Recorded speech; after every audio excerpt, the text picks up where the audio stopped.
রাজধানীর এক ব্যস্ত এলাকায় থাকত তানভীর। পরিবারে বাবা মা আর ছোট এক বোন। বিশ্ববিদ্যালয়ে পড়াশোনা শেষ করে একটি বেসরকারি প্রতিষ্ঠানে চাকরি শুরু করেছিল সে। মেধাবী, ভদ্র আর দায়িত্ববান বলেই অফিসে সবার প্রিয় ছিল তানভীর।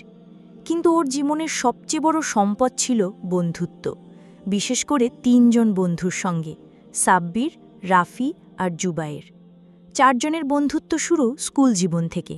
একসাথে ক্লাস, খেলা, আড্ডা, এমনকি প্রেম ভালোবাসার গল্প সবই ছিল ভাগাভাগি। যখন কেউ বিপদে পড়ত, বাকি ৩ জন ঝাঁপিয়ে পড়ত সাহায্য করতে। সেই বন্ধুত্ব এতটাই গভীর ছিল যে সবাই ভাবত জীবনভর এই বন্ধন অটুট থাকবে। তানভীরের চাকরি পাওয়ার পর থেকেই সাব্বির, রাফি আর জুবায়ের তার সঙ্গে সময় কাটানোর সুযোগ আরও বাড়িয়ে দিল। তারাই বলতো, দোস্ত, তুই এখন অফিসার মানুষ, আমাদের আড্ডা স্পন্সর করা তোরই কাজ। তানভীর হাসি মুখে সব মেনে নিত, কারণ ও ভাবত এটাই তো বন্ধুত্ব। মাস শেষে বেতন পেলে ওরাই প্রথমে রেস্টুরেন্টে গিয়ে খাওয়া দাওয়া করত, ঘুরতে যেত। তানভীর প্রায়ই তাদের জন্য মোবাইল রিচার্জ করে দিত, মাঝে মধ্যে ছোটোখাটো উপহারও চেনি। এই রকম বন্ধুত্বের মধ্যে হঠাৎই নেমে এলো এক ঝড়। একদিন অফিস থেকে ফেরার পথে তানভীর সড়ক দুর্ঘটনায় পড়ে। বাম পা ভেঙে যায়, মাথায়ও আঘাত লাগে। হাসপাতালে ভর্তি হতে হয়, অপারেশনও হয় পায়ে। ডাক্তার জানালো অন্তত ৬ মাস বিশ্রাম নিতে হবে, না হলে পায়ে স্থায়ী সমস্যা হবে। চাকরি চলে গেল, প্রতিষ্ঠান এতদিন অপেক্ষা করতে পারবে না বলে জানিয়ে দিল।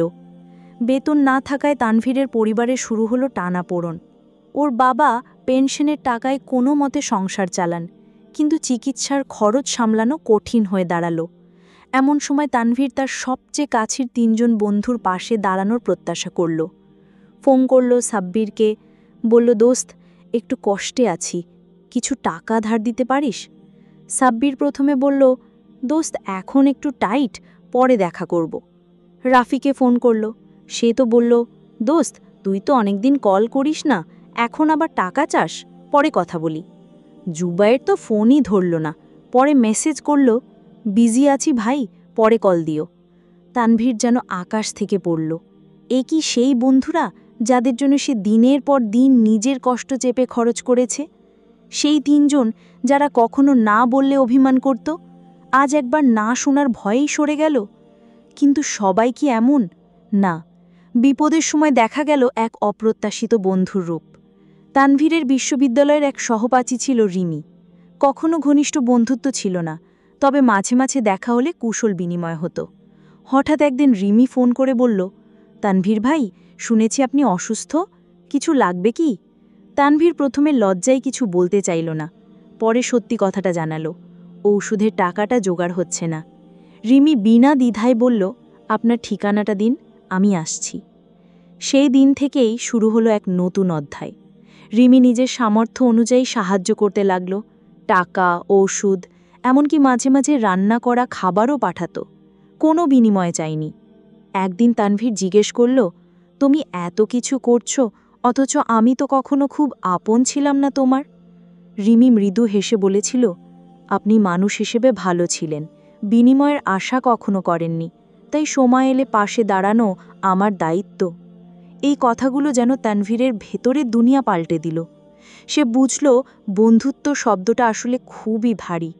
এটা শুধু খাওয়া দাওয়া, আড্ডা বা হাসি মজায় নয়। এটা বোঝা যায় তখন যখন জীবন একেবারে ফাঁকা হয়ে যায়, পকেটে টাকা থাকে না, চোখে থাকে শুধু অসহায়ত্ব। একদিন তানভীর পুরোপুরি সুস্থ হয়ে ওঠে।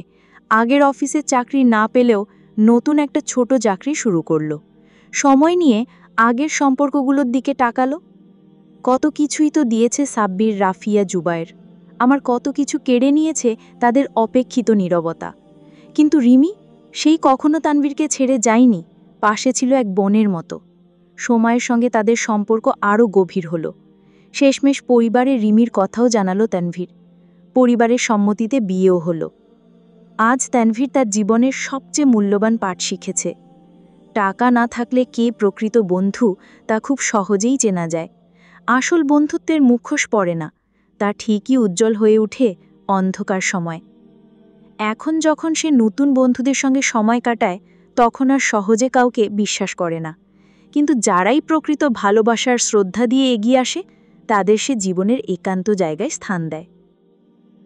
শিক্ষা: জীবনে কখনো কারো দান বা সাহায্য দিয়ে বন্ধুত্ব মাপা উচিত নয়। তবে বিপদের সময় পাশে না থাকলে তার বন্ধু নামটা নতুন করে ভাবা প্রয়োজন।